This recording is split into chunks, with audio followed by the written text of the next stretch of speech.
What's going on, everyone? It is the Derp, and today I'm going to be going through submachine guns that I think will be valuable to you when the Edge of Fate drops on July 15th.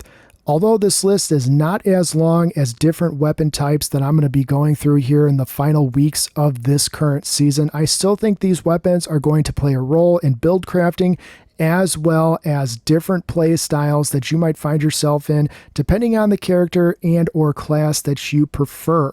So if you do find anything helpful with this video, please consider liking and subscribing, but more importantly, if you know a guardian out there who could benefit from a video like this, please share this video with them or send them my way. My goal is to help as many people as possible.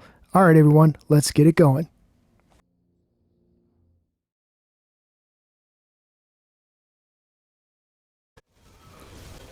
So first up, we have the Huckleberry. Now, the Huckleberry may not jump off the screen at you at first glance. However, remember, with each kill, you reload the magazine. That means you should theoretically have an infinite bullet storm depending on the activity that you are running. Add to that the fact that SMGs will stun overload champs, and you turn that submachine gun into virtually a never stow weapon up until, of course, damage phase. But keep in mind, kinetic tremors is still active when you have the Calus unlocked, and the SMG, again, like I said, is going to stun overload champs. So even though this might not jump off the screen at first glance, it may be viable in certain builds, certainly with Titans and Peacekeepers, but there's going to be situations where this one might actually fit what you need. Next up, we've got the fan favorite Osteo Striga.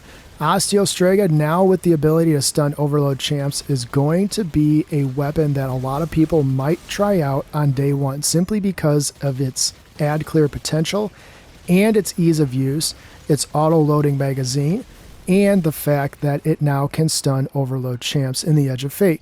So, no, it is not an elemental damage weapon, but the toxicity of Osteo Striga can pair with a lot of decent exotics depending on what class you are. Specifically, warlocks are probably going to take advantage of this more than anyone with Spirit of Necrotic and Necrotic grips in general. And the fact, of course, you're going to be able to stun overload champs, which means in GMs and higher end content, you're going to get that kinetic weapon damage boost. Next up, we have the Multimach. Multimach has a special place in my heart for the simple fact that if you have it rolled with attrition orbs, you don't have to put a weapon siphon on to be able to generate orbs of power. This is going to be particularly useful in higher end content because you're almost never going to shoot at an enemy where you won't spawn an orb of power thanks to the enhanced version of attrition orbs. So Multimach will also free up the exotic slot in your weapon loadout, which means you can put something else specifically for your heavy weapon for DPS phase in your arsenal and still be able to stun overload champs with this weapon. Now granted, being a 900 RPM SMG may not be the most powerful SMG you can possibly put on. There are plenty of others that you could argue would be even better in the kinetic slot, but this one is still going to be viable in a lot of situations, and I think with the addition of attrition orbs, it'll free up mods on your helmet, depending on what class you are, so that you can generate more orbs of power with both weapon types that you may or may not have. And of course, I'm thinking of if you are rolling with this as just your sole kinetic option, you can put an element on both your energy and your heavy weapon that match. Next up, you knew it was coming. We've got the Barrow Dyad. Barrow Dyad, of course, came out this current season that I'm recording this video in, and it is a force to be reckoned with. Wasn't a weapon that I initially thought was going to be very good, but it ended up turning into a can't put down weapon. With the artifact already revealed by Bungie, we already know that strand is going to be one of the elements that gets substantial love this coming season, which means the added addition of being able to stun overload champs with the Barrow Dyad on top of its insane DPS potential with certain builds means that this weapon is going to frequent a lot of different playstyles and will most likely be one of those weapons that you gravitate to since exotics are not going to fall into a tier system like legendary weapons will. Next up, we have a fan favorite in the Calus mini tool. As we already know, Solar is going to be getting some love in this upcoming season's artifact, which means the ability to stun Overload champs and be able to spread Scorch, as well as generate ignitions if you prefer Solar playstyles, makes this weapon simply hard to put down. The fact that it is a legendary weapon means that you will be able to free up your exotic slot for a weapon of your choosing, possibly more damage potential, and this weapon already has insane ad clear, so why wouldn't you want to try this out on day one, especially for the Solar lovers out there who already know how ridiculously good this weapon is. You can pair this with a lot of different builds and get a lot of great results. Last but not least, we have Perfect Pitch.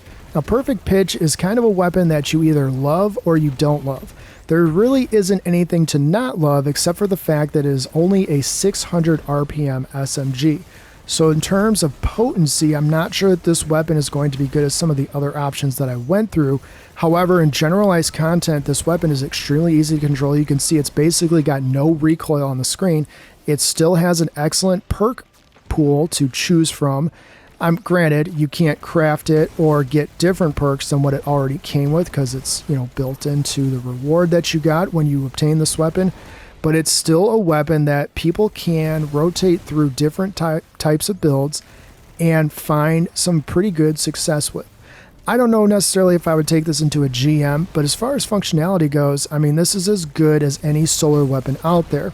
And to the fact that it's got decent range, it's got decent damage for it being an SMG, and this could find its way into replacing some Solar weapons that may not have as good of a range as this. So that is my comprehensive list, albeit short, of the SMGs that I think will help make a difference in certain people's builds on day one of Edge of Fate. Obviously, there's going to be a lot of room for debate why I included some weapons instead of others, but remember, Strand, Solar, and Stasis are going to get love from the artifact on day one. Now, later on in the season, when the rest of the artifact is unlocked, that might change, but for now, it is what it is, of course, in my opinion, and again, I understand there's going to be some debate. If you did find anything helpful in this video, please consider liking and subscribing. If you know a guardian out there who could benefit from this video, please consider sharing it with them or send them my way. My goal is to help, of course, as many people as possible. If anyone out there is looking for a non-toxic gaming community, please feel free to jump into my Discord. It is booming with activity, even in the lateness of the season that it currently is. All right, everyone, I will see you guys next time. Take care.